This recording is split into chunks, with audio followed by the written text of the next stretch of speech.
2 in the morning in Los Angeles, 9:42 here on the East Coast. Now to some stark new numbers about the confidence or lack thereof Americans have in their institutions. New poll out this morning shows the Supreme Court and the presidency have the largest drops compared to this time last year.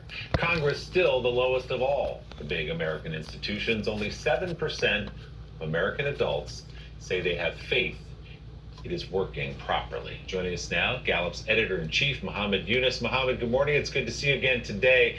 Take us through some of these numbers. Obviously, Congress has never been terribly popular with the American public, but we're seeing some real erosion in the presidency and the Supreme Court as well. Absolutely. The two worst rated institutions, I have to say, are the one behind me, Congress, and the one I'm in, TV News. And I'd love to talk with you about that later, Willie, at the end. But what's important to point out is that among these 16 institutions that we've been tracking since 1972, 11 saw significant drops this year. But this is a 15-year bipartisan, consistent decline across the board. So this is not something new, unfortunately for America and Americans, but it's only a continuation of a trend we've seen. The average of all institutions, people that rate them the highest or confidence the highest, is now at 27%. Say for the record, I have tremendous confidence in Willie Geist, but I wanted to dig in a little further on some of the polling results here. Obviously, the Supreme Court has been in the news dramatically in recent weeks, and certainly among Democrats, I think their faith in that institution has really fallen. But if you will, speak to us also about the impact of former President Trump, who basically spent 4 years as president attacking institutions, whether it be the Department of Justice or the media or Congress or the executive mansion itself. What role has he played in these numbers? I think the political narrative in the country, the worse it's gotten, the worse these numbers have gotten. But it's important to keep in mind that people are frustrated with different institutions for different reasons. A lot of the narrative that we saw, whether it is from President Trump or specifically in the campaign era, and particularly also with Bernie Sanders, really speak to the underlying disappointment that Americans have with national government. Right now, only 13% of Americans are satisfied with the way things are going in the country. I think there's hope, though, and there's a lot of hope at the top of that list. And what ranks the highest really are the military, as well as small businesses. And it's really important to keep in mind that the things that those two institutions represent to Americans, local accountability, failure and success are very clearly defined. They get their hands dirty. They don't take credit for things they didn't do. They really feel different than a lot of the other institutions on that list. I think the media is one of the most important challenges, and it is different because we've learned that division really sells. So there's a business model challenge with that, but there's a lot of hope for the future. I think when Americans have been celebrating at their highest levels of American, for example, we just had 4th of July, pride in American citizenship. We've made some of the worst decisions as a nation, bipartisan decisions, that we've ever made. Perhaps this relative low is a moment where Americans are looking more closely at their leaders and putting more pressure on the kind of demonstrated leadership they want to see and that they approve of in those two institutions that are at the top. Well, there are two more institutions that are obviously intertwined. That's the police and the criminal justice system. Both fell 6 points from 2021 to 2022, and both have, feels like, have received criticism from both sides of the political spectrum. Break down, if you will, what you're seeing in those two fields. Absolutely, and those are so critical. The heartbreaking story we just heard from your previous segment speaks to that. The police is at a record low in confidence, or historic low, and we really saw it dip dramatically in the summer of the murder of George Floyd. But it is important to point out, among Republicans, the two institutions that lost confidence the most this year were the military and police. So it's not necessarily a partisan issue here. However, the police is one of those institutions. Obviously, it's a local institution. We ask about it nationally. It's one of those institutions that we see the biggest differences along party lines, but also that we see differences, of course, along racial lines. And that's been a consistent challenge that has been with us for several years now. As we talked about many times on this show in recent weeks, there's so much weighing on the country right now. There's a general feeling that the country's on the wrong track. 75% say that in the latest NBC News poll. Editor-in-Chief of Gallup, Muhammad Yunus. Muhammad, thanks so much for bringing us the new numbers. We appreciate it. Still ahead on Morning Joe, a major development in the investigation into the killing of an Al Jazeera journalist in the West Bank in May. I'll tell you what the State Department is now saying about that. Get a live report from Israel after a quick break. I want to weigh in on what they've just got through talking about while this commercial's going. First of all, the institutions that Donald Trump was degrading and demoralizing by looking like the bad news barrier, he was basically telling the truth in regards towards shaming these people. Shaming them in not so much in what they had done, but shaming them in what they hadn't done. Okay? And anytime you do that, you're going to be looked upon as being a rebel riser. That was the very thing that Jesus Christ was doing whenever Jesus Christ come onto the scene 2,000 years ago, whenever he started denouncing, whenever he started criticizing, whenever he started demoralizing the various institutions at that time that was in charge because of their erratical, ungodly behavior. Just like washing their hands. They actually thought that, well, if you don't wash your hands before you eat, that you must be an ungodly person. That's what they actually thought during the time of Jesus' reign. And Jesus was correcting them and telling them it's not what's on the outside of the cup, but what's on the inside of the cup. But because Jesus was looked upon as being the bad news barrier, similar towards Donald J. Trump, or similar towards the individual that's talking to you right now, people that was in charge of these institutions come back. And man, did they ever come back hard on the Lord Jesus Christ to the point that they basically assassinated him. They assassinated him by hanging him on a cross and trying to shame him and degrading him openly and publicly before man and God. Okay?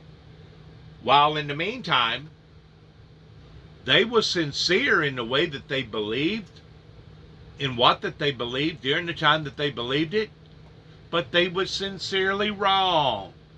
Just like an individual that wants to go out here and strap a suicide vest on his body, or a person that's starving to death somewhere over in India that believes in reincarnation, that refuses to eat a cow, even though they're roaming around out there like cats does down in Florida. They refuse to eat a cow because they're afraid they may be eating one of their ancestors, pertaining to reincarnation. People have been so mixed up ever since the beginning of time in believing this, believing that, acting this way, acting that way.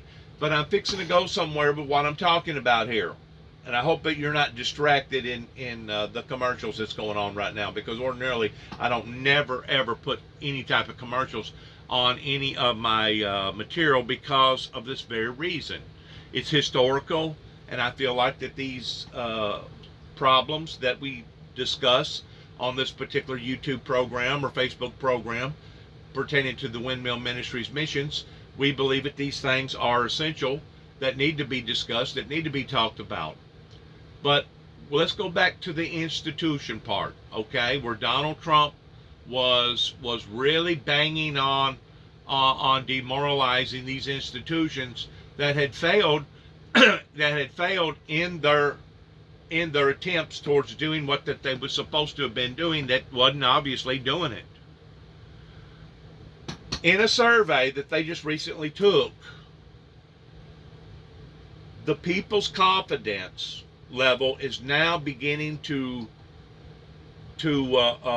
materialize in the reality of people understanding that something has went entirely wrong.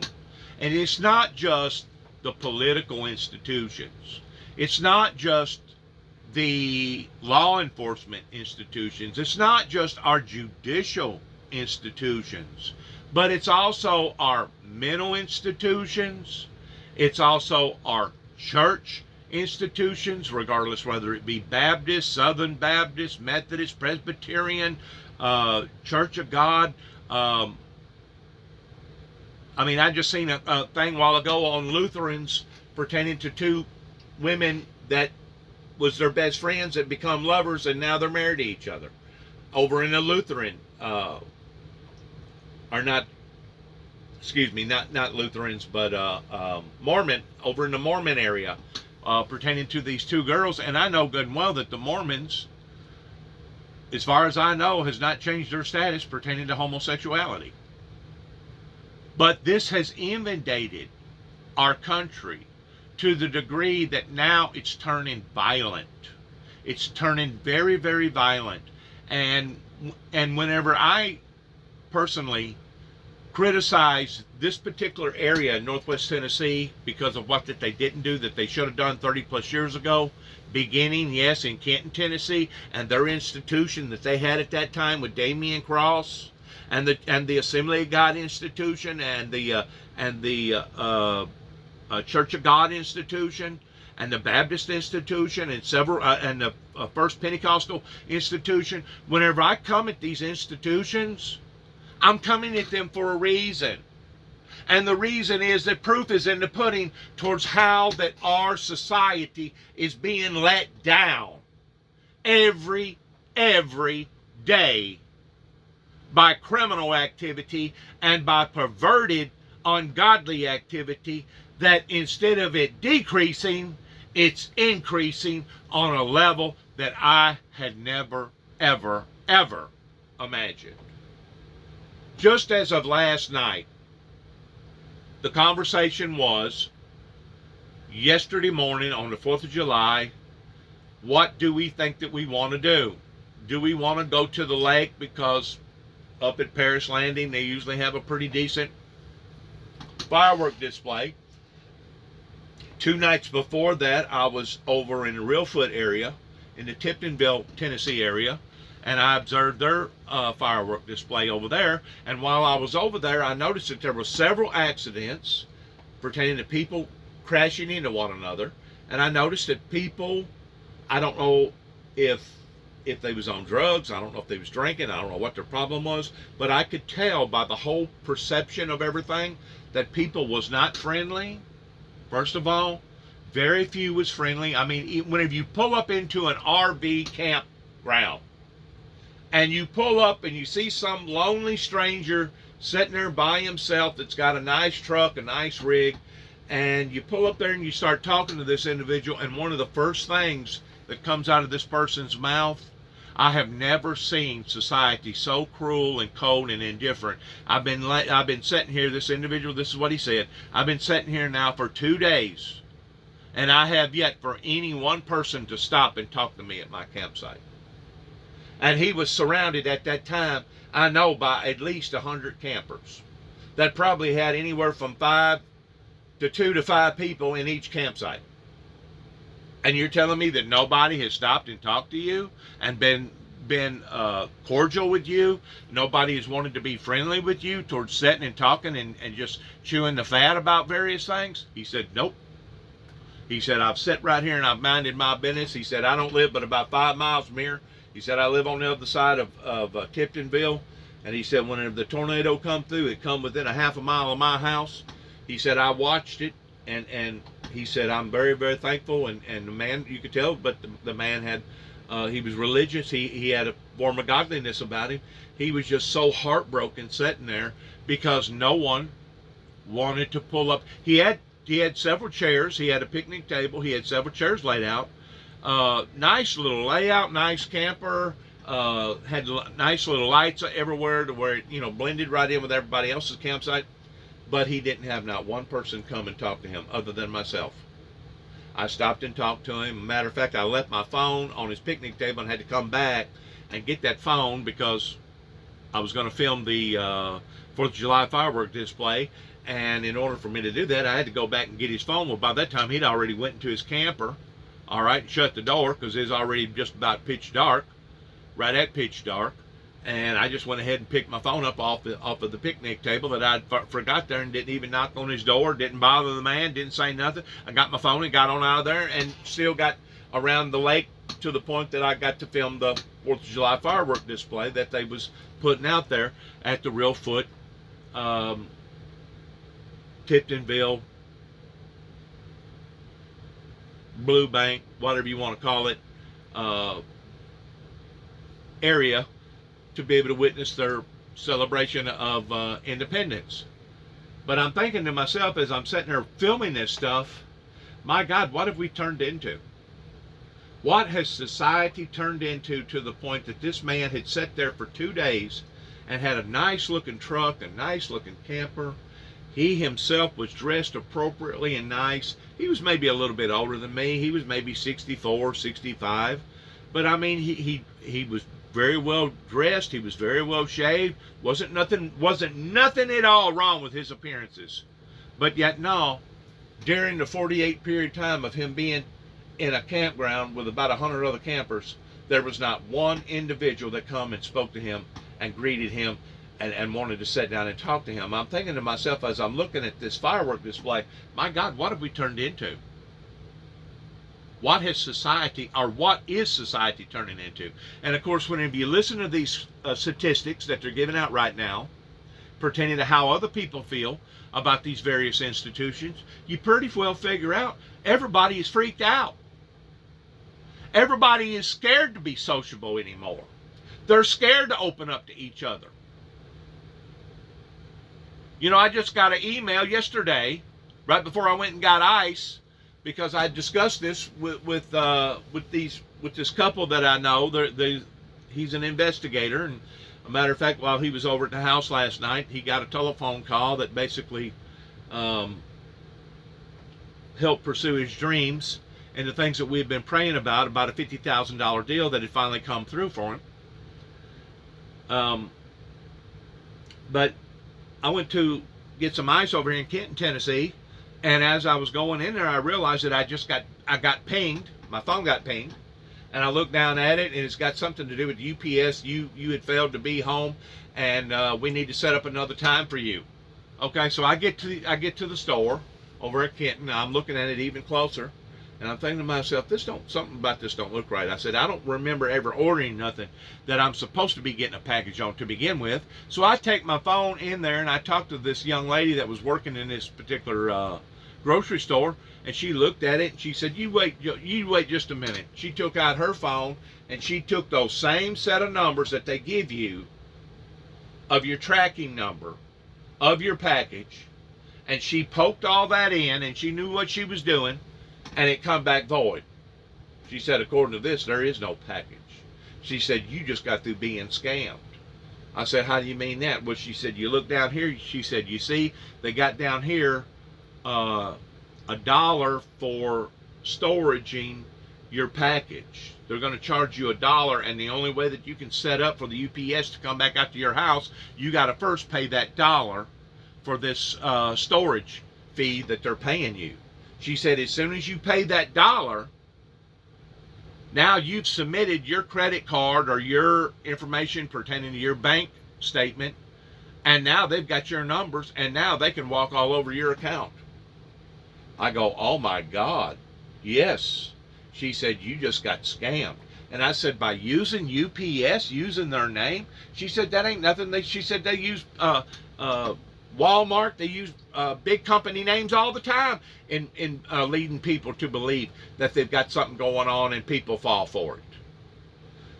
So by the occurrences that happened at the lake, by the occurrences that happened yesterday before we had a good sit down, we talked about going to the lake, and our suggestion was, no, we don't want to go to the lake because you're around too many people and there's too many chances that something's going to happen pertaining to some sort of violent behavior. I said, besides that, the people don't know how to drive around here. I don't know if they're buzzed up or what, but obviously there was a lot of accidents around the lake.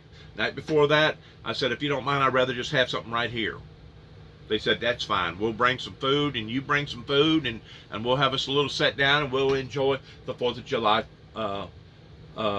Independence Day. And that's what we done because of safety concerns. Not just safety concerns about COVID, not just safety concerns about this or that, but basically safety concerns about our lives. In other words, it's got to the point that now it's become frightful just to go to a ball game or just to go to a public event somewhere where there's going to be a lot of people because of the world becoming so dangerous and so vicious and so brutal. It's hostile. We're living in a hostile environment right now, and that's the reason why that I point my finger at various law enforcement agencies around here. That's the reason why that I bash the church sector around here. That's the reason why I made the video about 3 or 4 years ago talking to the various authorities about the blood running down the courthouse of Weakley County in Dresden, Tennessee, because they will be held accountable and responsible for the things that they didn't do that they should have done right here in Northwest Tennessee. And I promise you one thing. May God strike me down dead if I'm wrong about this. But I promise you one thing. These people that is engaged in wanting to either attack or ignore this message coming from the Windmill Ministries missions, they will give an account for it one day, if not in this lifetime, in the lifetime to come. They can go to the church all they want. They can pray to their God all they want. But until they make things right with this ministry that God has put me in charge of, they still haven't made things right.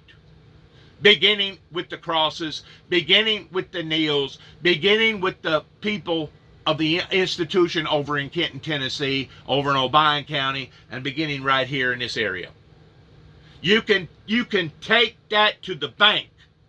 I will be one of the ones standing in the court of God, accusing these people that have allowed for this to get in the shape that it's in, knowing good and well that they could have given the founder of the Windmill Ministries a voice.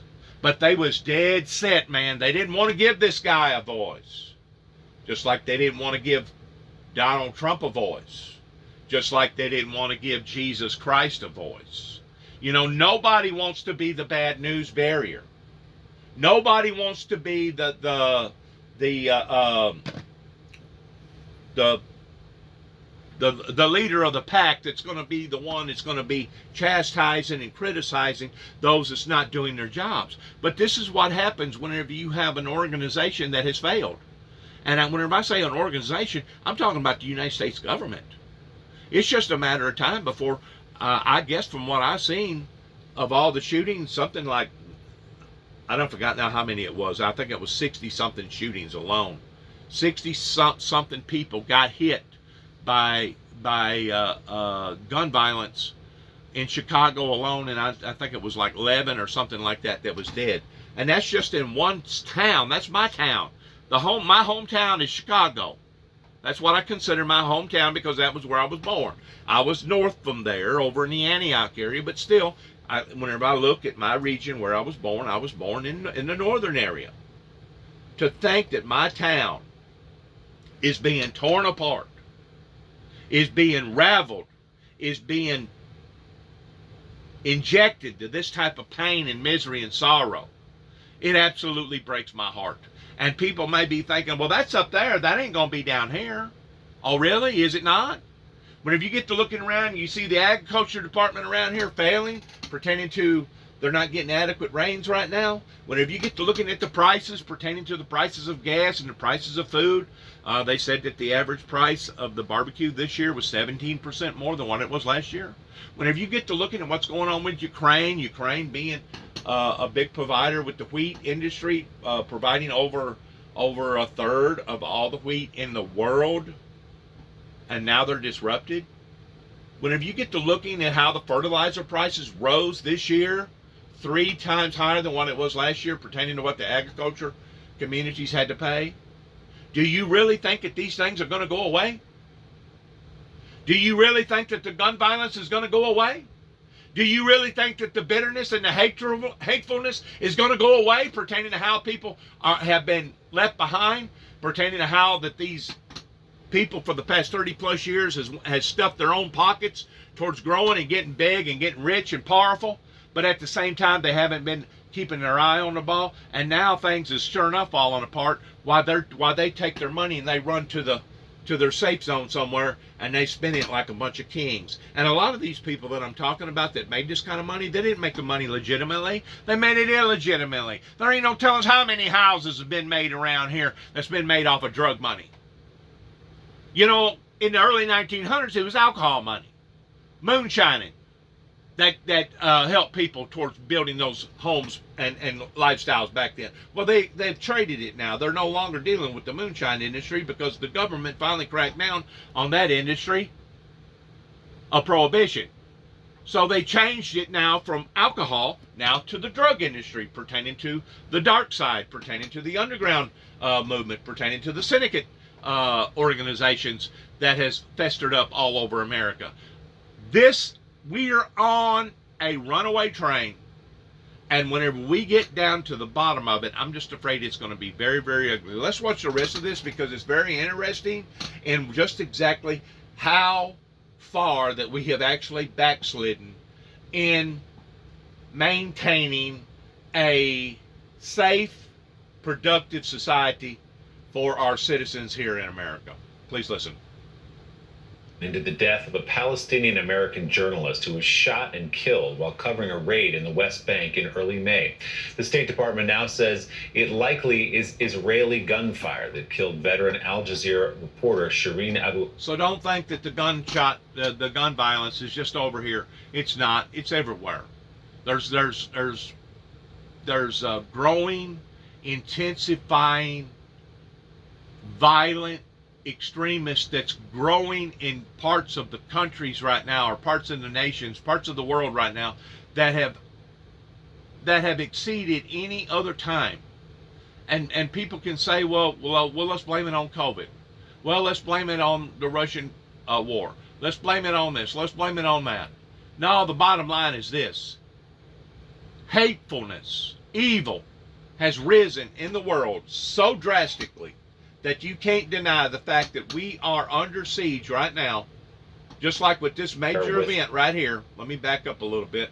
Just like with this major event right here that broke out during a holiday 4th of July festivity, that now we're not even safe enough to go and enjoy ourselves in functionable activities that at one time we used to take for granted that they was always going to be safe, that there would never anything like this ever occur pertaining to our American culture. And it has, and it is, and it's only going to get worse. It's not going to get better. It's just a matter of time before the President of the United States is going to have to change his concepts towards saying that these are all independent, outlandish events, to the point that he's going to have to say that we're now in a civil war, and now we're going to have to do like President Lincoln did towards declaring martial law federally across the nation. That's where we're heading, folks. You may not think that we're heading in that direction, but in the scale that I'm looking at these things, that's exactly where we're heading. We're not just heading this way because of a community or a town or part of a state or a city or whatever. No, this is a disease. This is a contamination. This is a spiritual movement that I've been trying to tell people about, of the fulfillment that the Bible talks about, that in the last days Satan will come down in great wrath because he knoweth his time is short. This is a spiritual warfare that has now escalated into physical warfare.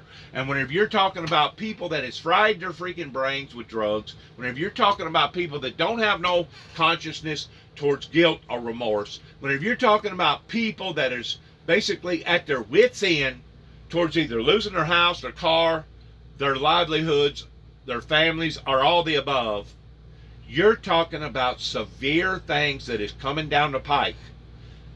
Just like the Walmart slogan, coming near a neighborhood near you. So sad in what's happening. Chicago simply because of something that occurred 30 plus years ago with the Ronald Reagan administration that never should have occurred, towards thinking that they was going to be able to sweep me. And it ain't just me. It's the message that me has pertaining to the message that the founder has been putting out now for the past 30 plus years, why everybody wanted to reject it, make fun of it, talk about it, or attack it, or lie about it. Now it's all come home to them. So you wonder how come that I make the statements that I make, that it couldn't have happened to a better group of people, pertaining to the people that was engaged in this resistance movement that started 30 plus years ago.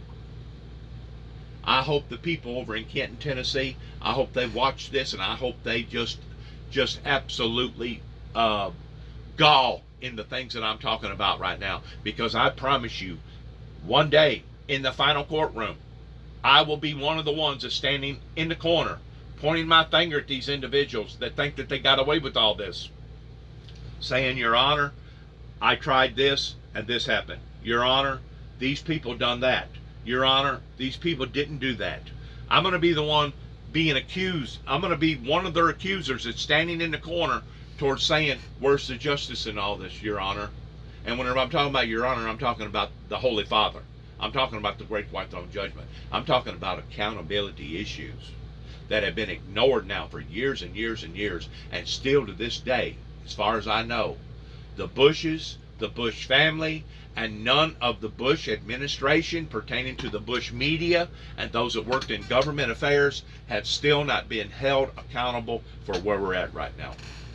Our little minds, this is the way that we've been trained by the media. We're only supposed to remember one little segment of the problems that we're in right now, towards blaming everything on the administration that we're in right now. That's how we've been trained. That's how we've been brainwashed.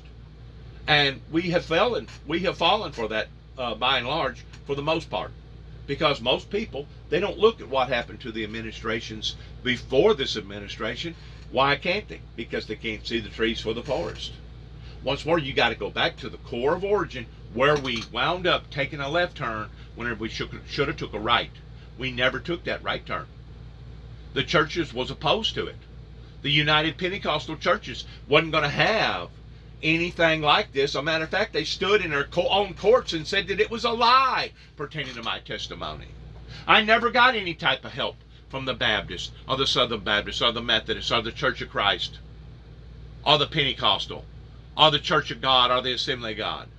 So you're wondering about the failure of all these institutions? Hey, let's not leave any of them out, brother. Let's talk the talk.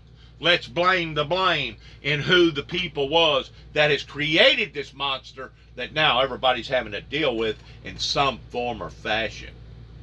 So many others that so many Americans went to yesterday, shattered by gunfire, 6 people killed, 38 others injured. We're getting stories even of some survivors, a school teacher there with her husband who was shot. She's in the hospital right now in front of her young children who were there with her. Just scenes of horror in America again. It's sickening. It's absolutely sickening to think that our ancestors that fought for our freedom and fought for our independence, that now this has turned out this way. My friend that I was talking about, that I spent time with him and his wife last night towards celebrating the 4th of July here at this piece of property here, the Windmill Ministries Missions here. One of the things that got my attention yesterday morning, before we even had our get-together, was that they wanted me to listen to this Marine, a 100-year-old Marine, that was talking about this government and talking about America and talking about the sacrifices that his compadres, his peers, made for this great nation called America. And you know, it was so heartbreaking to hear this individual, because you could hear his emotion and his sincerity in his heartbreak in what that he was discussing. But you know, if you only stop at 100 years, that's only one part of it. Go a little bit further back. Go all the way back to the point that whenever a group of people decided to create a militia to go up against King George III pertaining to all the tyranny that was going on. And they sacrificed what they had to sacrifice for us to have what we had yesterday pertaining to a celebration of our independence. Look at all the suffering. Look at all the people that went through all the stuff to give us what we got today. And to think that this country now has turned into this. I even said late last night, give or take about 9:15, maybe 9:30, before my guest left the house, I told this investigator, I said, I hate to say this, and I never would have thought that I would have had to have said this, but it has reached a point that if we don't start thinking on the guidelines towards recreating another militia to take over the people that have failed us the way that they have failed us, it's pretty obvious that the only direction that we're heading is the direction of going down, which is going to be the direction of more failures and more heartbreaks. I said, I hate to say this, but it looks like we're going to have to take the same concept in what they did 240 something years ago, whenever they said enough is enough. And they said, you know what? We're going to have to teach these farmers. We're going to have to teach these business people. We're going to have to teach these school teachers. We're going to have to teach these Sunday school teachers how to hold a gun and how to go to war against the problems that we're facing right now. And that's exactly what they done. And they went up against King George III. They went up against the Redcoats. And you know what? They whipped their asses. They didn't sit back and tolerate that. And I'm tending to wonder if we as a society over here in America are going to do the same, or if we're just going to sit back and take it, and take it, and take it, and take it. Another school shooting, another church shooting, another nightclub shooting, another Las Vegas shooting, another theater shooting, another college or school shooting pertaining to our colleges and our universities. When is it going to stop? It's not. It's only going to aggressively get worse unless we address it the way that we're supposed to address it. There's no doubt Donald Trump done a lot of good things for America. Donald Trump brought a lot of good things out to America that needed to be brought to America. And that was one reason why that he was stirring the pot. And that was one reason why they went after him the way that they did. Is because if they wasn't going to have nobody criticizing their institutions. Just like they went after the Lord Jesus Christ. Jesus Christ was looked upon as being a rebel riser. Jesus Christ was looked upon as being the bad news barrier. But you know what? That's what they needed 2,000 years ago to change their ideals or their concepts about, well, you're an ungodly person because you ate and you didn't wash your hands. They was so mixed up in true holy godliness that if it wasn't for Jesus that come onto the scene, God only knows where they'd have been now. God only knows where they'd have been today if Jesus Christ did not come onto the scene in enlightening people, educating people that it's not about the darkness of the skin, it's not about the nationality, it's not about whether or not you wash your hands first. I mean, it's good that you wash your hands. You should always practice hygiene. You should always practice hygiene to hold down the germs. You should always cook your food thoroughly before you eat it. But that ain't got nothing to do with the soul. The soul of man towards being satisfying in the eyes of God. And that was the things that Jesus Christ was bringing to the table that they didn't like. Just like the things that Donald Trump was bringing to the table. A lot of people liked, but a lot of people didn't like. Just like the things that the founder of the Windmill Ministries continues to keep hammering on again and again and again. And guess what? To this day, I still don't have a large audience. Only a few people has listened to my words that has actually documented them properly and said, you know what this man's talking about, he's preaching the truth. Just like the things that Jesus Christ was preaching 2,000 years ago, he was preaching the truth. America again. Yeah, the video is so striking when the gunshots ring out, and now that you know what they are, they're terrifying. But in that moment, you could see confusion by those lining the parade route because there was just no way possible this could be gunfire, surely. But yet it was. And it's another sad American story, this time on America's birthday. And really, I'm just struck by some of the images we've seen in the aftermath. A police officer holding his head in anguish as he walks by strollers and chairs, stuffed animals left behind, and blood on the ground, and with dropped American flags. And again, a young man with a high-powered rifle who left behind a long trail online of hate and fantasies about violence. That does it for us this morning. We'll be right back here tomorrow morning. Jose Diaz-Balart picks up the coverage after a quick break. And the reason why that you've seen the flag turned upside down right there in that picture, I don't know if anybody caught that or not. Let's go back real quick and catch it. Is because that is a sign right there that illustrates a nation that is in peril, that illustrates a nation that is in trouble. It's like crying out, putting out SOS, SOS, help, help, help. The very thing that I was doing right here shortly after my brother died, by taking a flag and turning it upside down and getting a female over in another restaurant in Union City to write down on a blue piece of paper pertaining to a nation in distress. A nation in distress. But you know how the people around here responded? They drove by here and they was screaming and hollering. You got the flag upside down. You got the flag upside down.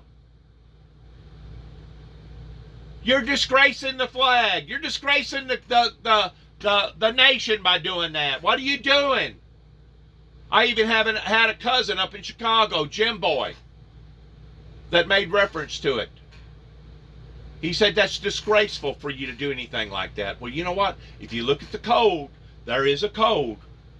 I don't know if it says anything about the code. It don't say about the code, the flag code. But if you look up the flag code, it'll tell you what turning that flag upside down means. It means a nation or a person or a community or a state in trouble. That's what it meant. And it wasn't good enough for me to put the flag upside down, in which I felt quite confident that if I left it that way for very long of a time, I'd have probably had the whole community down there on top of me, or several of them anyways. So I put up a sign out by the yard that talked about rebuking these people that was this way. An open rebuke. And that's exactly what the Windmill Ministries was doing. It was rebuking these people in 2018 because of the death of my brother and because of the way that the courts was using misinformation and was falling into the same guideline towards me being a stalker because my brother and I was concerned about 3 little children across the road. You wonder how come I made that video with the blood coming down the courthouse of Dresden, Tennessee, pertaining to the souls of those that's going to be held accountable for what this has turned into? You need to go back and look at the video, because I got permission from the mayor in that city of getting out and making those statements. But then again, I was almost arrested for making those statements. They called the popo down there on top of me and said, you're going to stop this right now. I said, well, I've got permission to do this. Well, it don't matter. We're not going to put up with it. We're not going to listen to it. You either put all your equipment away and you go away, or you're going to jail. That was the type of response that I got then. That was the same type of response that I got 30 plus years ago. And as far as I know, this is still the same response that I'm getting today. So I'm tending to wonder if we are all going to hell in a handbasket, just like the individual pertaining to the 100-year Marine that had got so emotional by talking about America and talking about how that we have failed in our desires, in our righteous desires of functioning as an independent nation. We are at one of the darkest moments of American history that exceeds that in which what even our ancestors went through during the Revolutionary War and all the other wars that we went through, including the terrorist attacks pertaining to 9/11 and the Oklahoma bombing. This, what we're going through right now, presently on our streets. And if you don't believe me, watch the rest of this video, because it's fixing to talk about some heavy statistics towards what went on just in Chicago alone this weekend. But we're going through some of the darkest moments in American history right now, and it's so sad for me to even say that. It is sickening for me to even think that.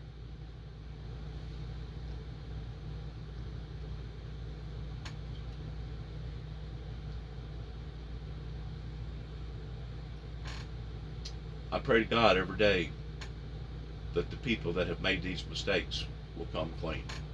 I pray to God every day that these same people that wanted to ignore, ridicule, demonize, and dehumanize the very person that's talking to you right now pertaining to the founder of the Windmill Ministries will come around eventually, and that they will see their error and their mistakes. But I'm still not getting no response from these people. In other words, now pride has set in to the point that they would go to hell in a handbasket and allow for the rest of them to go to hell in a handbasket just to be able to retract and not do the right thing. And by a group of people that's willing to bring that type of horror or bring that type of sorrow into their own society, it speaks volumes about how sorry and worthless that these people are that has let this get in this situation. And I'm not talking about the innocent right now. I'm talking about the adults. I'm talking about the guilty. I'm talking about the ones that have sat back and allowed for it to get in this way. Some of the most sorriest human beings that's ever walked the planet. That's the reason why I say the things that I say. It couldn't have happened to a better group of people. All this misery and sorrow that has now come back and is now haunting them. Your bank accounts is only going to go so far. Your investments that you've made is only going to protect you for a certain length of time. Because whenever this thing completely crumbles under the feet of man, pertaining to our system completely being destroyed, it's not just going to affect one person's life, it's going to affect all people's lives. And if you think that you're seeing bloodshed, if you think that you're seeing misery, if you think that you're seeing high prices now, hang on, baby, because the best is yet to come. The way that we're going right now, the best is yet to come. And if that's the direction that you want to go in, continue to go in that direction. Because it's reached a level in my particular personal life, it's like, well, God, I'm just like Jesus whenever he went up into the mountains and said, a matter of fact, that was one of the things that I put on this sign out here that we put out into the streets where people could see it. That Jesus, at the time of his letdowns, the time of his distress, the time of his emotional diminished moments, was whenever he went up into the mountain and said, Jerusalem, Jerusalem, I've gathered you together as a hen would gather her chicks, and ye would not listen. Good morning, 10 a.m. Eastern, 7 a.m. Pacific. I'm Jose Diaz-Balart. We begin this very busy hour with yet another holiday weekend tarnished by gun violence. We're following new details about the July 4th parade that turned into chaos in a Chicago suburb after a gunman opened fire into a crowd, leaving 6 dead and dozens of people wounded. Okay, let's go forward here, because I've already seen part of this. That individual that they just put his picture on there, that's the guy I want to listen to here momentarily. Hang on. It's so heartbreaking to watch this.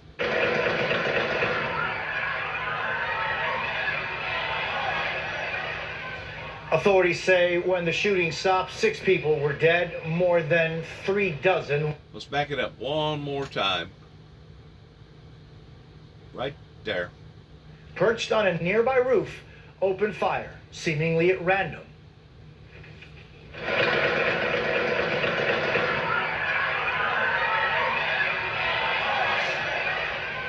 Authorities say when the shooting stopped, 6 people were dead, more than 36 were injured. Highland Park Mayor Nancy Rotering spoke with NBC's Today show about how her community is coping. My greater focus this morning, as the sun is rising, is how my community is feeling. The unbelievable sadness, the unbelievable shock. This tragedy never should have arrived on our doorsteps. And as a small town, everybody knows somebody who was affected by this directly. Investigators say the gunman fled after dropping his weapon, which the mayor says was purchased legally. Police arrested a person of interest after a brief chase following an intense hour-long manhunt. He has not been charged as of right now. But this picture may sum up the mood in that community. Chicago Tribune photographer Brian Casella captured this image of a police officer with his hands over his face, walking down a street after the shooting, surrounded by the items people had left behind. With us to start off our coverage this hour, NBC News correspondent Kathy Park in Highland Park, Illinois, NBC News investigative correspondent Tom Winter. Kathy, what have been the latest you've been able to learn this far? Well, Jose, within the last hour, we have just learned from the Lake County Coroner's Office that they don't plan on releasing the full list of the victims' names until later on this afternoon or sometime tomorrow morning. However, we do have some of the victims' names confirmed. One of those individuals is Nicholas Toledo. He was 76 years old, and he had some mobility issues. So he was watching the parade, according to the New York Times, in a wheelchair, and he actually didn't want to come to this parade, but was encouraged to come out from his family members, and he came out with several of them, and unfortunately he was one of the victims, and he was seated between his son and his nephew, and they described just a bloody scene when the barrage of bullets came raining down on this crowd, which is just a short less than a mile away from here, from where we are at Highland Park Hospital. Another victim that we can share a bit more about is Jackie Sondheim, and she was a lifelong member of a local synagogue here, North Shore Congregation Synagogue, and they released a statement writing in part, "Jackie's work, kindness, and warmth touched us all from her early days, teaching at the Gates of Learning preschool to guiding innumerable among us through life's moments of joy and sorrow as our events and B'nai Mitzvah coordinator, all of this with tireless dedication." But once again, Jose, we are less than 24 hours since this mass shooting played out, just less than a mile from where we are right now. And of course, we'll be following the details that will be coming in throughout the day. Jose? Yeah, Kathy, what's the latest on the people who were injured in the shooting? I'm going to go forward for time purposes. We already know the people that has died in this regard. Let's watch this guy now, right here. Was legally purchased. That's not surprising. He's of age, born in September 2000. No criminal record, is best we can find from public record. No criminal record, but the guy was obsessed by putting things on the internet all the time about hate and death. Hate and death. He was obsessed with nothing but hate and death. Public records and our own research, as well as from law enforcement, so there would be nothing presumably to stop him from buying this weapon. And so we know that he has ties to the community. We know that he has had a prolific social media presence. A lot of that has since been taken down, but Facebook, Spotify, people have posted about him on Twitter, Twitter kind of fan club for apparently some rap songs that he put together, had a number of postings on YouTube as well. The underlying theme, according to our own research and then also the reporting of our colleague Ben Collins, is that the theme was violence, essentially, and mass shootings, and that's what he was focused on. That's what his videos talked about, all sorts of weird characters and depictions. He's somebody who has a number of tattoos, neck tattoos, facial tattoos, so no indications he was on law enforcement's radar ahead of time, no indications he should have been, other than the folks that saw his messaging and his images. Perhaps they should have picked up the phone But yet now they want to spend all their time and resources towards following people like me, whenever they should be following the people like this. It just goes to show you how our law enforcement agencies, our institutions, has failed in backtracking and following after the right sources in protecting the American people's lives, in making our community safer.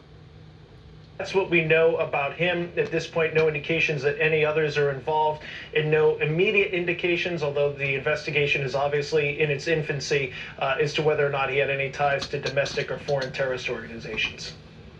And Tom, no, not a lot of information on the weapon utilized.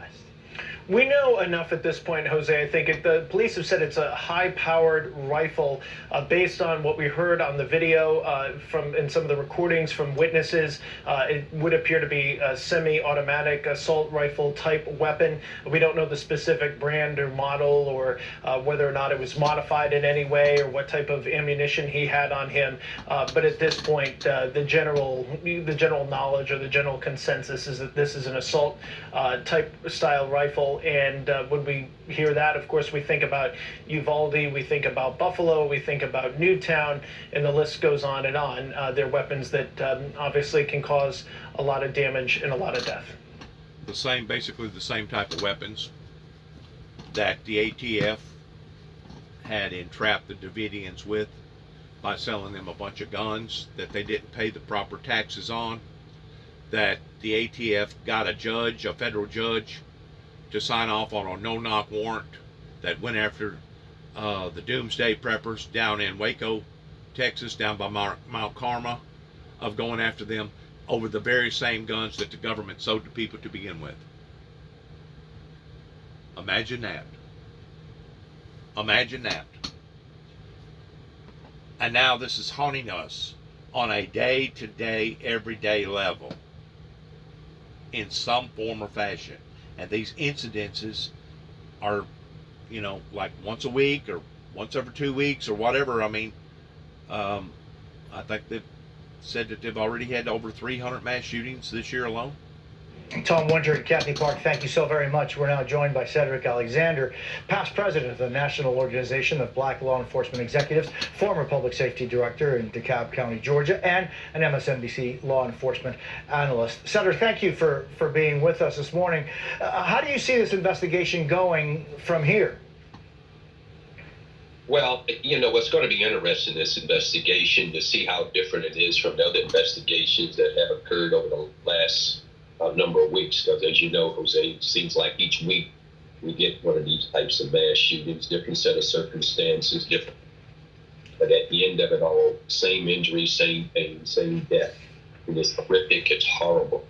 So it'd be interesting as it unfolds to get more about who is this individual, where he's from, what's his associations or affiliations, if any at all.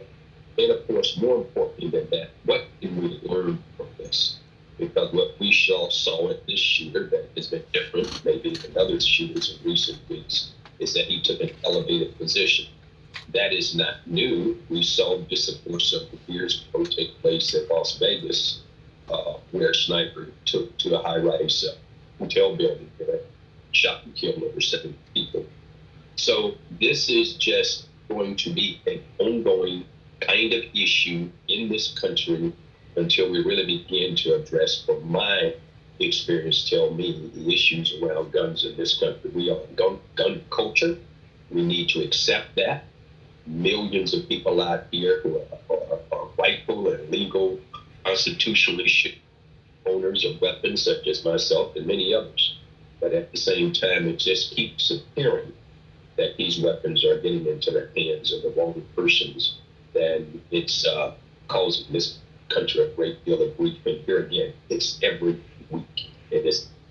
All right, you heard what he just said. Now look right here. Whenever people look at this right here, they're probably thinking, well, that right there is a boat paddle. And you know what? You're right. It is a boat paddle. But it's been shellacked. It's got carvings on it. Looks like some sort of a military thing right there on it. That, whenever I was growing up, was not a boat paddle. That was a paddle. a discipline paddle. Whenever I was growing up, if you done something that was that wrong that you got called on the carpet for, you went to the principal's office. And the principal had the authority of taking that paddle or one just like it and implementing it up onto your rear end by inflicting pain up into your rear end and letting you know that what you done was unacceptable, and if you do it again, you can expect more pain. Whenever we took God, whenever we took the Pledge of Allegiance, whenever we took the discipline tactics out of the school sector, now you're wondering where the Corps of Origin began? Wonder no more. There's where we took another left turn instead of the right. Whenever we decided that we wasn't going to no longer institutionalize our tactics of discipline the same way that we was disciplined in. Now, granted, I talk a lot of times about my father in his abusive tactics because he had post-traumatic stress disorder out of World War II, and plus he basically become possessed of the devil and become a very, very mean individual that a lot of people know the things that I'm talking about is true. My father went too far with his discipline tactics. He was abusive, not only emotionally, not only verbally, but also physically. We have went from one side of the perspective on to the other side. And we're really, really bad about doing that. It's kind of like we went from a normal society to a bunch of doctors that created a birth control pill, and then we went from the birth control pill to just going ahead and just throwing the baby out with the bathwater towards just going ahead and killing the baby. Just killing the baby, aborting the baby. Just like we went from a society that was abusing children to the point that now we're not even allowed to talk down to them, much less take that same paddle right there and wear their asses out with. You're wondering where we took the left turns. Okay? I'm going to be that bad news barrier. I'm going to tell you what you done that you shouldn't have done. And you can either love me for it or you can hate me for it. But the bottom line is this: the direction that we're going, it's just a matter of time before it's no longer going to be looked upon as being street violence. It's going to be looked upon as being an out-and-out civil war. And the only thing that's going to be able to maintain any type of law and order beyond that point is going to be martial law. And if that's where you want to go with all this, hey, hang on, baby, because it's coming near a neighborhood near you. It's every day in many cities across this country that plays it out. Indeed, Cedric. I mean, Illinois has some of the strictest gun laws in the country. Illinois is also bordered by Indiana and Wisconsin, which have fairly lax gun laws compared to Illinois. It looks as though this person purchased this weapon legally. Is there anything that can be done to stop these shootings, to curtail them, to minimize them? You're going to have to stiffen your laws. You're going to have to clean up your act towards where you made your mistakes. And you're going to have a spiritual revival to put this back into the proper perspectives that it's in right now. And if you don't do these things, these criminal activities are only going to intensify and get worse. And if you'll combine that with the COVID, with how that no longer people values people's lives no more, in which it was basically heading that way anyway before COVID, towards us being a very, very sick nation. We was either sick in one way or the other. But I mean, we was heading down a path of doom and gloom to begin with, and it seems like COVID just brought it to the surface that much more quicker. Well, now, on top of the war, on top of the fertilizer prices, on top of the wheat, on top of the Mother Nature, on top of the events pertaining to seeing these radical weather changes, you got it. Now you're seeing the picture that I'm seeing, which is a perfect storm that is brewing, coming soon to come near a neighborhood near you. Even though you may not live in a big city, hey, these things is happening right here in smaller smaller USA towns too? Well, I'm not sure, and I think this is a deeper discussion we have to have. Let me talk about these states that have strict gun laws and states that don't, whether they're contiguous to each other or not. The fact of the matter is that we have guns in our society, in our country, and just because there's an imaginary line there that says one state is separated from the other does not necessarily mean that's going to keep guns out. Clearly, that's the case. The point of it is that these guns can be moved across anywhere, any part of this country at any time, are doing so as we are speaking. So that says to me that these laws that they have created towards these strict gun laws ain't worth a nickel. They have failed in trying to stop this, in bringing a safe society to our lives. So what's next? Well, are they still refusing to do the right thing towards going back to the altar, towards stiffening their laws and towards making things like the old school timing was, or are we going to just continue to fester in this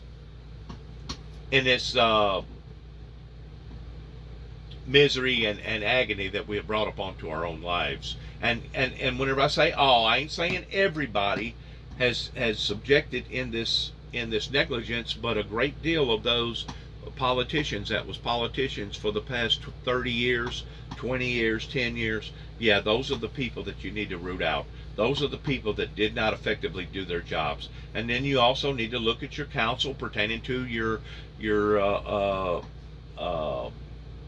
school system, pertaining to your discipline areas.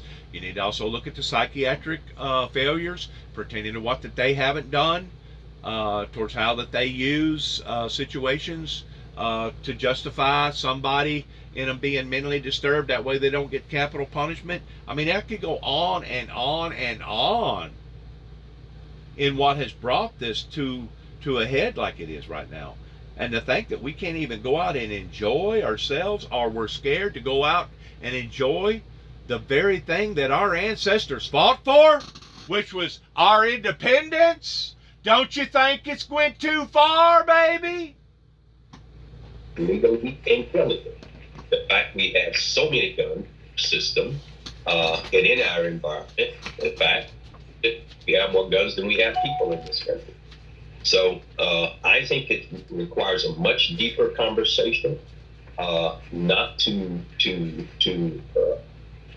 in any kind of suggest that our fundamental rights should not be respected. It should be. And what's important here, however, Jose, is we have to begin to think about how do we best get in front of some of this? What is going to be a stricter recourse in order to protect citizens, not to protect legal gun owners, but protect citizens against harm?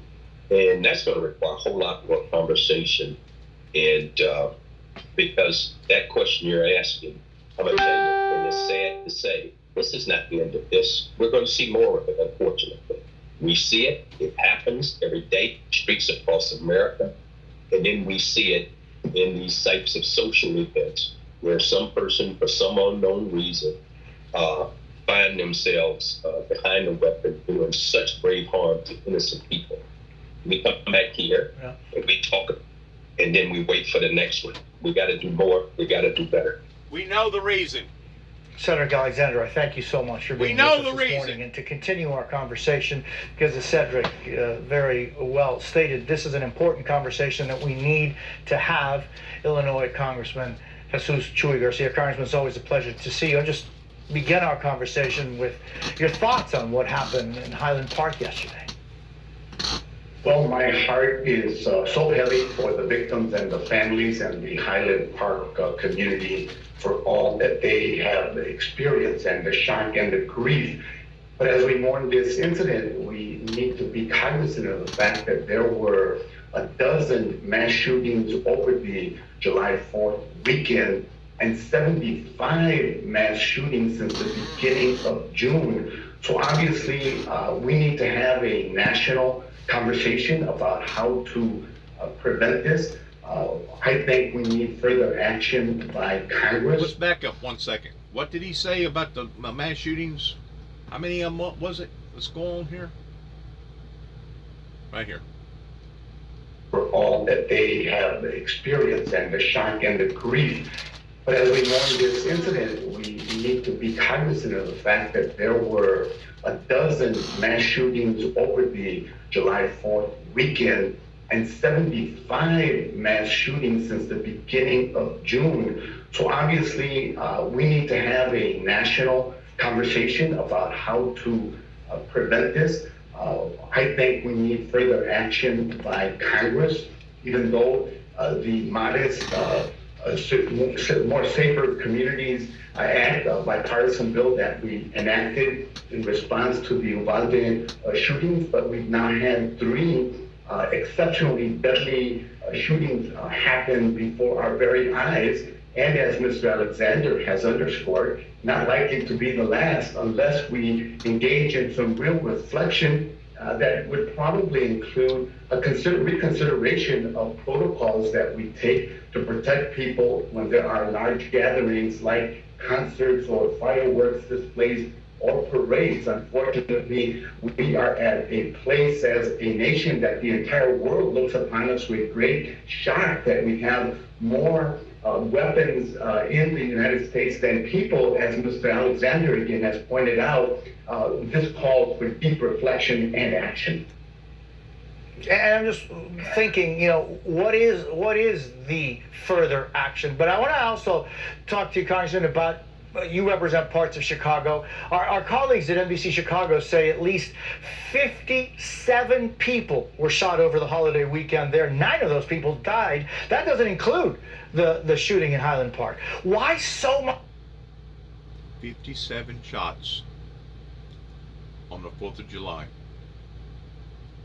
weekend in Chicago alone. 57 people got shot. That ain't counting the people that didn't go to the emergency room. That ain't counting the people that come hell or high water. They're not going to go and try to get some sort of help. That's just in one town. That's my hometown. That was the town that I was born in and went down on the weekends and enjoyed this or enjoyed that or went over here and went over there, of the things that I can still remember to this day. So we're thinking, wow, they have enforced and strengthened their gun laws, and this is still the same. Wow. This is what various people around in this community should be proud of.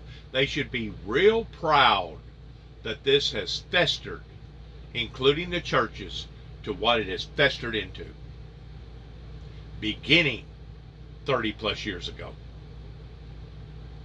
So immensely sad. Why so much death? Why so much constant carnage in areas like Chicago? The carnage is unbearable. There was someone shot and killed a block away from my house on a Thursday night over a discussion, an incident at a local fast food restaurant. The value for life seems to have taken especially a hard toll and a hit over the pandemic, over the past 2 years. I believe that there is a direct connection to people being isolated, people feeling desolate and hopeless about the future. And this is the reason why we need to have a national dialogue and for people to be real about our infatuation with guns, and especially with the availability of military-style weapons. I continue to believe that we need a military-style weapons ban nationally. I think this is one more testament, although we don't have enough details yet about the gun that was used, but it seems to be pretty obvious that it was a high-caliber, powerful, and an assault weapon in nature. So all of these things need to be considered, but it also calls attention to the need for investment in poor disadvantaged communities on the one hand, and also a greater investment in mental health services, because many people are out there who need help. Now they talk about mental health. Now you're dealing with the psychiatric community. Okay? This was what they accused me of 30 however long 1983 was. This is what they was accusing me of in Kenton, Tennessee, towards there something being wrong with me, because I was talking about basically a bloody road ahead, end time events, biblical Bible prophecy. Now it's come full circle to the point that now I hope that they can see where they made their mistakes. And some of them will see it and they will still deny it, or they will still refuse to do the right thing about it. It is so tragically sad that they have deliberately tried to destroy the individual that's talking to you right now during the whole time of me trying to help them by putting out various advisories, by putting out various warnings. And instead of them being appreciative to these things, I got persecuted for these things. I got punished for these things towards being a good Samaritan. Kind of like my brother and I being concerned about 3 little children across the road. I had to plead guilty to a stalking charge here in Weakley County, Tennessee, because we was concerned over the abuse going on with 3 children across the road. They wonder how come I made the video with the blood coming down the walls of the courthouse? Wonder no more. Because if you can't see it by now, odds are you'll never see it, and you'll continue to deny it all the way to your freaking graves. To think that the Christian society here in America has allowed for this to get in the shape that it's in right now, it is absolutely sickening to me, and I know it's sickening to our ancestors that probably are right now up in heaven shaking their very fist at us towards saying, why in the world have y'all let this happen? What has happened here? Well, I'm explaining it to you. You can either accept it or not. Congressman Chuy Garcia, I thank you very much for your time. Thanks for being with us this morning. Still ahead, a city on edge in Ohio after the deadly police shooting of a 25-year-old black man. We'll talk to the president of the NAACP about what he wants to see happen. Plus, major developments in the war in Ukraine. We're live with how Russia is on the verge of seizing a key eastern region of Ukraine. You're watching Jose Diaz-Balart Reports on MSNBC. Barbarianism. That's what we're seeing on smaller scales. That's what we're seeing on bigger scales. That's what we're seeing on worldly international scales pertaining to other country uprisings with China and protesting going on with all the immigrants coming over from South America and Mexico. We are under siege. We are under siege, just like the Bible talks about, for in the last days Satan will rise up in great wrath because he knoweth his time is short. The sad thing about where we're at right now, and here in America and throughout the world, is that during World War II, people cared about people's lives, and people put a lot of emphasis upon the value of people's lives. That's the reason why that it was so dramatizing whenever the 2 atom bombs dropped towards ending the war. Enough was enough. I tend to wonder in this day and time that if 1 nuclear bomb goes off, possibly 1,000 will go off, pertaining to a domino effect, that people just won't care about human life anymore, and that this will be the quickest and the easiest way out, which is just to desecrate humanity from society. Once more, how far is this runaway train actually going to go? How far is the denial of various people and churches going to go before they're going to come clean and say, you know what, we should have listened to this individual. We should have supported this guy. We should have heard this guy out rather than demonizing him and dehumanizing him the way that we did. Well, you know, there's going to be a lot of people in hell that's going to have good intentions. And they're going to stand before the Father in the day of judgment. And they're going to say, well, God, I intended to get my life right before I finally took my last breath. I intended to go over across the road and apologize to the way that I talked to my neighbor. I intended to get our relationships right pertaining with my father and my mother because we had a falling out. There's going to be a lot of people in hell with good intentions. But good intentions only go so far in the eyes of God pertaining to reality. You can intend to do the right thing all your life, but until you actually do the right thing, you're still doing the wrong thing. That's my point. Until you do the right thing, you're still doing the wrong thing. I have yet to get any apologies from any of the officials either in Tennessee, Kentucky, or in Oklahoma. I have yet to get any apologies from any of the churches or any of the community standards of this area. I'm now being ignored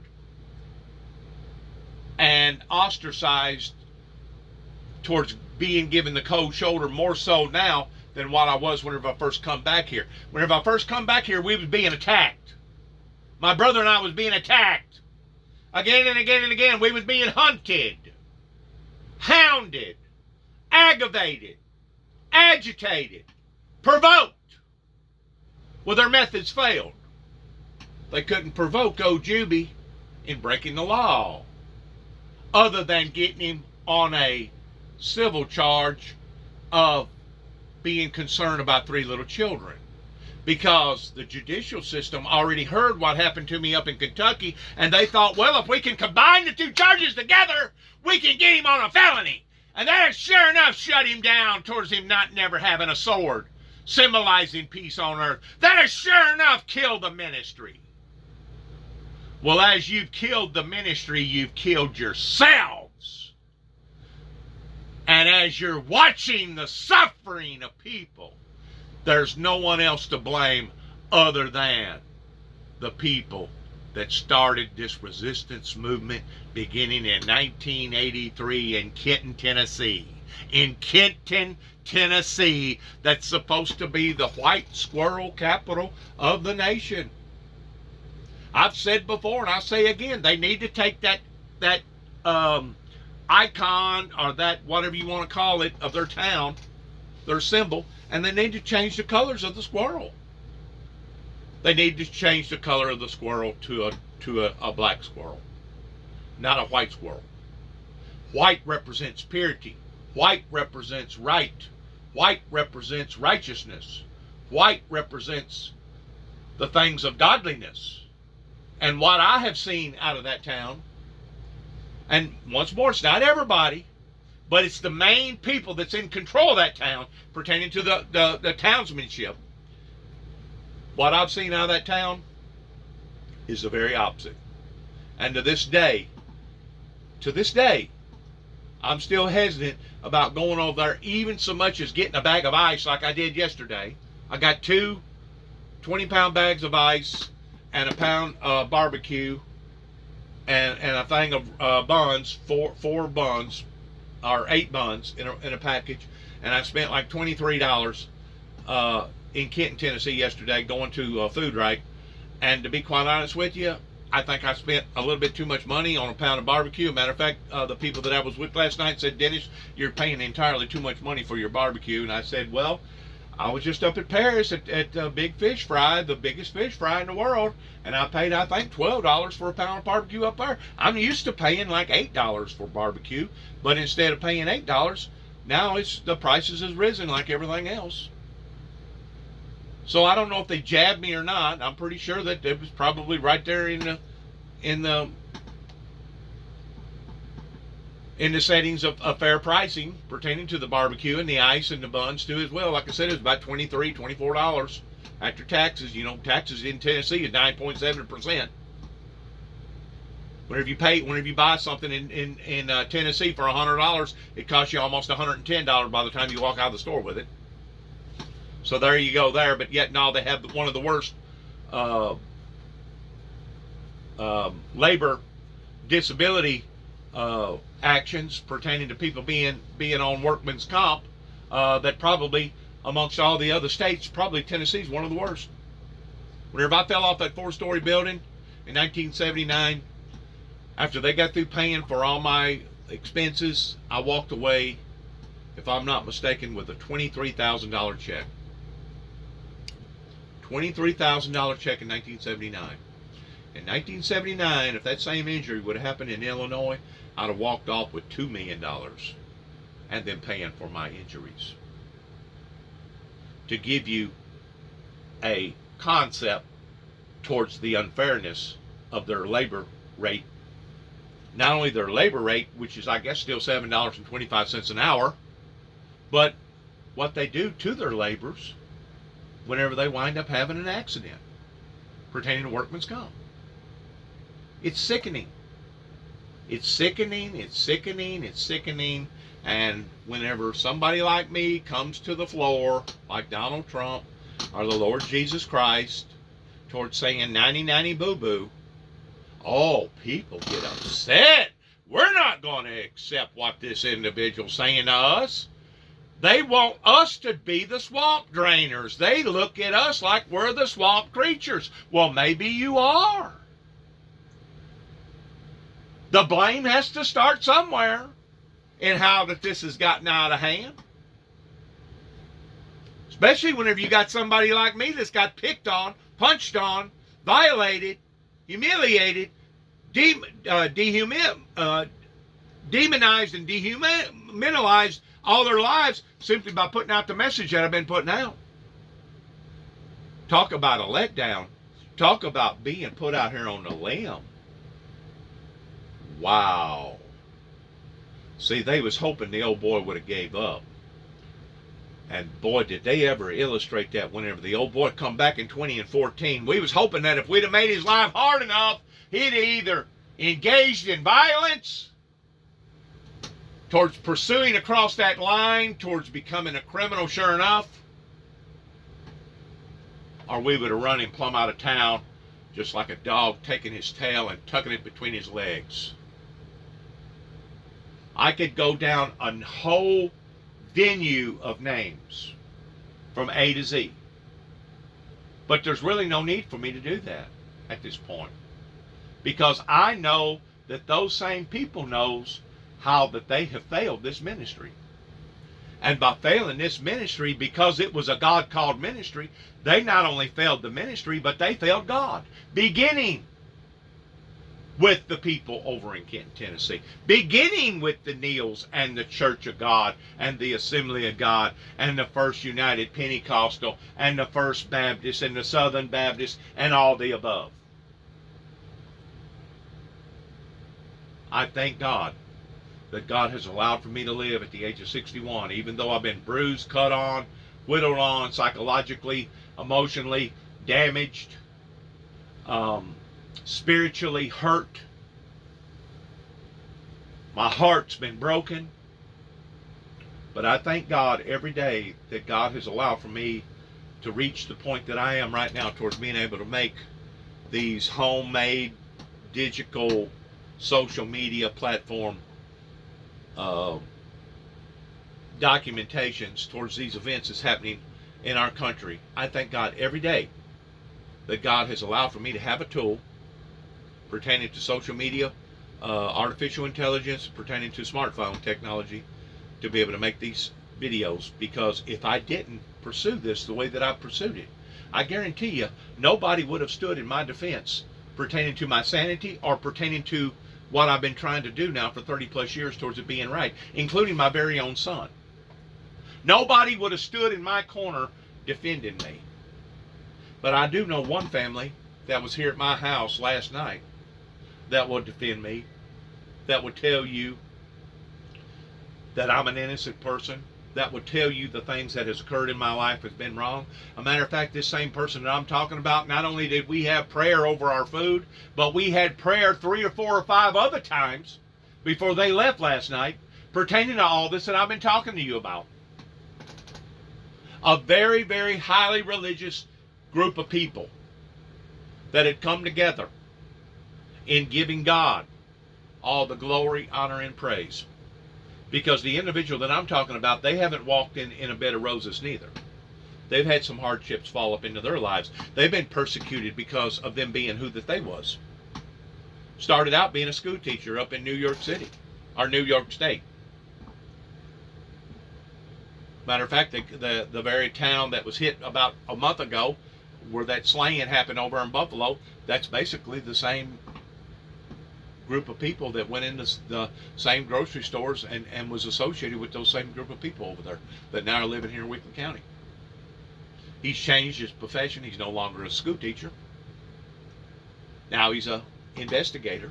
Been an investigator for about 15 years.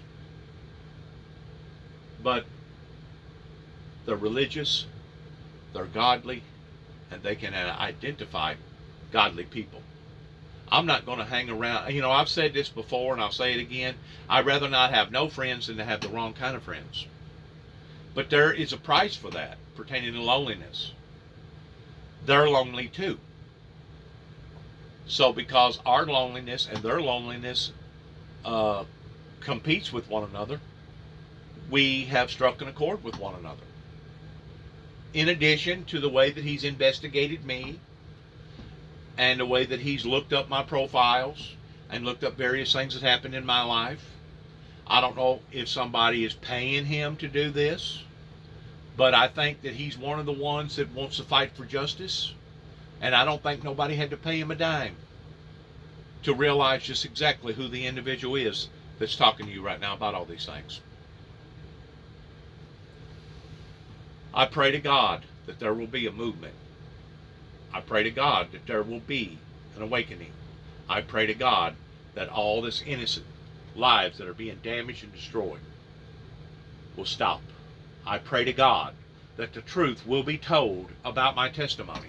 I pray to God that those that are and should be held accountable for these actions and what has happened and what is still happening will be held accountable one day in the eyes of the Lord. I pray to God that every day.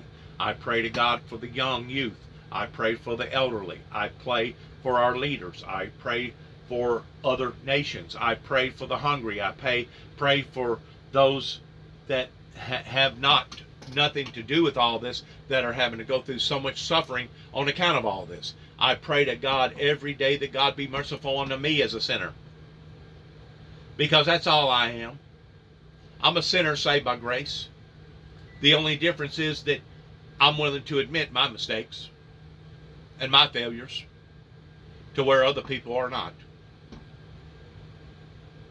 The Bible is very clear towards saying that pride cometh before a fall.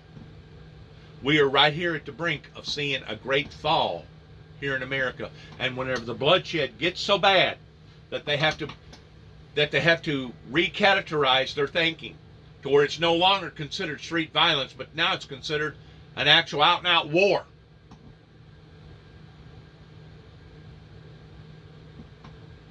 Then is whenever what rights that we think that we do have will be stripped from us under the Patriot Act, and then is whenever they'll activate armed military soldiers on our streets pertaining to martial law.